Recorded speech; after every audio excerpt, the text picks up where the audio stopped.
Solutions. We are back again with a new chapter and a new question. So I have taken question 2.1 from chapter 2. So question कुछ इस तरह से है कि two charges 5 into 10 to the power minus 8 coulomb and minus 3 into 10 to the power minus 8 coulomb are located 16 centimeter apart. At what points on the line joining the two charges is the electric potential zero? तो question कुछ इस तरह से है कि question में हम लोग को दो चार्ज दिया गया है, जिसमें तो पहले दो चार्ज दिया गया है, इनको हम लोग समझ लेते हैं कि ये पॉइंट चार्ज है. हमेशा कोई भी चार्ज दिया गया हो और वो बताया नहीं गया हो कि कैसा चार्ज है, तो पॉइंट चार्ज लेके चलना अच्छा ठीक होगा, नहीं तो और ज़्यादा कंडीशन अप्लाई करना पड़ेगा. तो ये दो चार्जेस 16 सेंटीमीटर अपार्ट है. तो हम लोग चलिए एक डायग्राम ड्रॉ कर लेते हैं. एक पॉइंट चार्ज यहाँ पे पकड़ लीजिए, ये ए है और ये कुछ 16 सेंटीमीटर अपार्ट है बी से. दो सेकंड चार्ज है, तो इसका वैल्यू Q1 हम लोग जानते हैं कि यहाँ क्वेश्चन में दिया गया है कि 5 into 10 to the power minus 8 coulomb, और Q2 दिया गया है minus 3 into 10 to the power minus 8 coulomb. तो यहाँ देख सकते हैं कि Q1 बहुत बड़ा है, बहुत बड़ा चार्ज है Q2 से, और Q1 पॉजिटिव है और Q2 नेगेटिव में दिया हुआ है. तो इनके भीतर का डिस्टेंस 16 सेंटीमीटर दिया गया है, जिससे हम लोग ऐसा यूनिट में कन्वर्ट करने के बाद 0.16 मीटर्स हो जाएगा ऐसा यूनिट में कन्वर्ट करने के बाद. चलिए फिर क्वेश्चन में देखते हैं. क्वेश्चन में पूछा गया है कि at what points on the line joining the two charges is the electric potential zero. कौन कौन से पॉइंट में इलेक्ट्रिक पोटेंशियल जीरो होगा इस लाइन में. मतलब अगर हम लोग पकड़ लीजिए ये लाइन दोनों तरफ से एक्सटेंड कर दे, तो कहाँ कहाँ पॉसिबिलिटी है ज़ीरो होने का, ये हमको बताना है. तो चलिए सॉल्यूशन की ओर बढ़ते हैं. Let P be the point which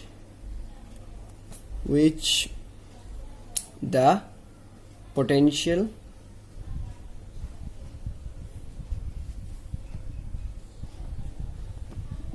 let P be the point in which the potential is zero. Potential is zero. तो ये P एक पॉइंट है, हम लोग ने पकड़ लिया, एज्यूम कर लिया कि P एक पॉइंट है जिसमें पोटेंशियल जीरो है. तो ये P कहाँ कहाँ लोकेट हो सकता है. क्वेश्चन में कुछ ज़्यादा नहीं है, पर कुछ मतलब कंसेप्ट की बात है जो हम करेंगे. तो P कहाँ कहाँ लोकेट हो सकता है वो देख लीजिए कि the point P can be located at 3 points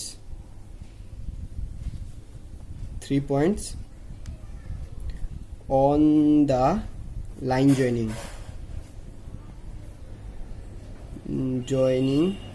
the two charges.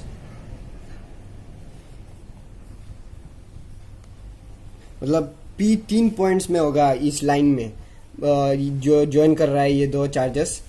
पहले तो left of the charge a possibility है, मतलब P वहाँ पे भी हो सकता है, पर ये पॉसिबल नहीं है. नॉट पॉसिबल यहाँ लिखा हुआ है, नॉट पॉसिबल, ये मैंने लिख लिया है. तो ये मैं बताऊंगा. पहले वो 3 पॉइंट्स, वो दो आखिरी पॉइंट्स लिख लेने दीजिए, फिर बाद में मैं बताऊंगा कि क्यों ये लेफ्ट में पॉसिबल नहीं है चार्ज है के. To between the charges A and B, P in between हो सकता है. 3 राइट ऑफ चार्ज बी. तो पहले point left of charge A P जो पॉसिबल नहीं है, क्योंकि यहाँ देख सकते हैं कि Q1 is greater than Q2. तो Q1 की वजह से यहाँ पे कुछ ज़्यादा ही, मतलब लेफ्ट की ओर कुछ ज़्यादा ही चार्ज रहेगा, और Q2 की वजह से बहुत कम Q1 की वजह से लेफ्ट में, ए की लेफ्ट में कुछ ज़्यादा ही पोटेंशियल क्रिएट होगा, और Q2 स्मॉलर है, इसीलिए यहाँ पे इस तरफ कम पोटेंशियल क्रिएट होगा, इसीलिए यहाँ तो ज़ीरो नहीं हो सकता है, पॉसिबल नहीं है।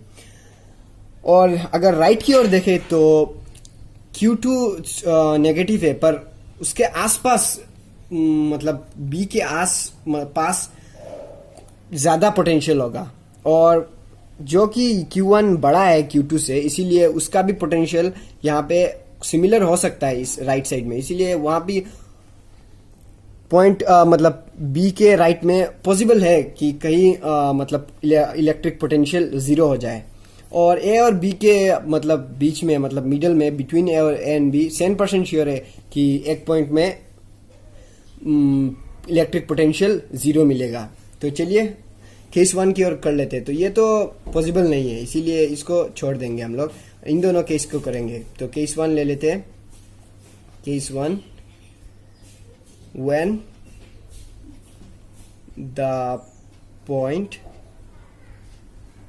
P lies between the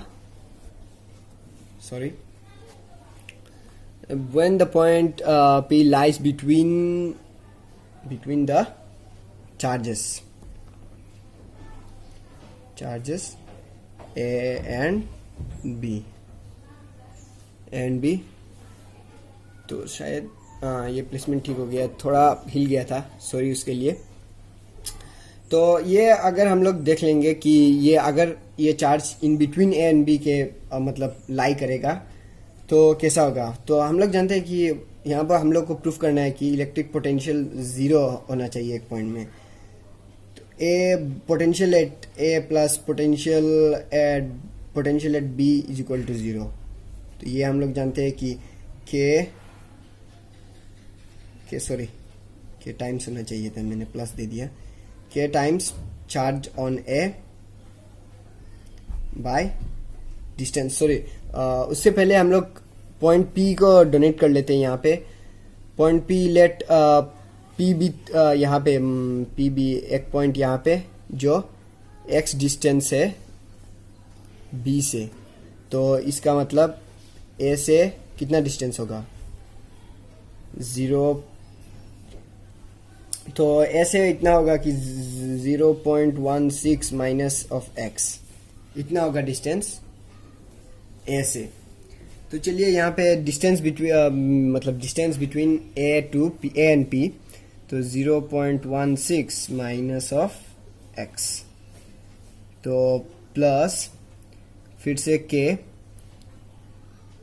times charge on B minus 3 into 10 to the power minus 8 और distance between P to B that is x is equal to 0।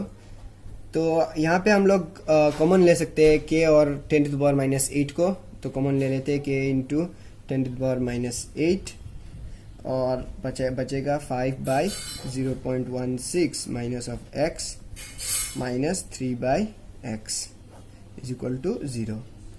तो ये तो इक्वेशन है, इसीलिए डायरेक्ट लिख सकते हैं हम लोग 5 by 0.16 minus of x minus 3 by x is equal to 0। तो आखिर में आप लोग अगर सिंप्लीफिकेशन करेंगे तो कुछ ऐसा निकलेगा, x का value is equal to 0.06 metres, 0.06 metres. तो हम लोग ये बोल सकते हैं कि therefore P is located 6 centimetre, जो कि CGS यूनिट में है, और या 0.06 मीटर्स जो ऐसा यूनिट में दिया हुआ है, फ्रॉम चार्ज B, और या हम ये बोल सकते हैं कि इट इज 10 सेंटीमीटर और 0.1 मीटर फ्रॉम चार्ज A। तो ये तो आप लोग को समझ में आ गया होगा कि ये मैंने क्यों लिखा है, क्योंकि अगर 6 सेंटीमीटर को माइनस करेंगे यहाँ पे 16 से तो 10 सेंटीमीटर या 0.1 मीटर ही निकलेगा। तो चलिए आप देख सकते हैं, अभी तो सॉरी प्लेसमेंट में फिर कुछ गड़बड़ी हो गई।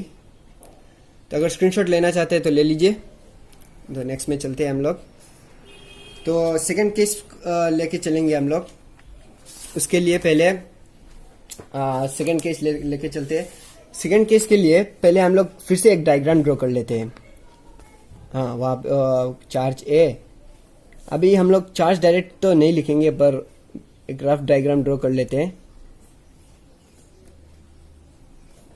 तो अभी पॉइंट केस क्या है, केस 2 जो है when the point P lies right of charge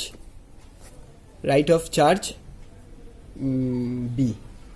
तो अगर पॉइंट P चार्ज B के राइट में प्लेस्ड हो तो यहाँ पे R हम लोग जानते हैं कि 0.16 मीटर से। तो पॉइंट पकड़ लेते हैं, यहाँ पे है कुछ P का पॉइंट जो फिर से हम लोग ले लेंगे B से x सेंटीमीटर की दूरी पर है, और A से अगर हम लोग पकड़ेंगे तो कुछ कितना होगा, एज्यूम कर लीजिए कि गेस कीजिए कितना होगा।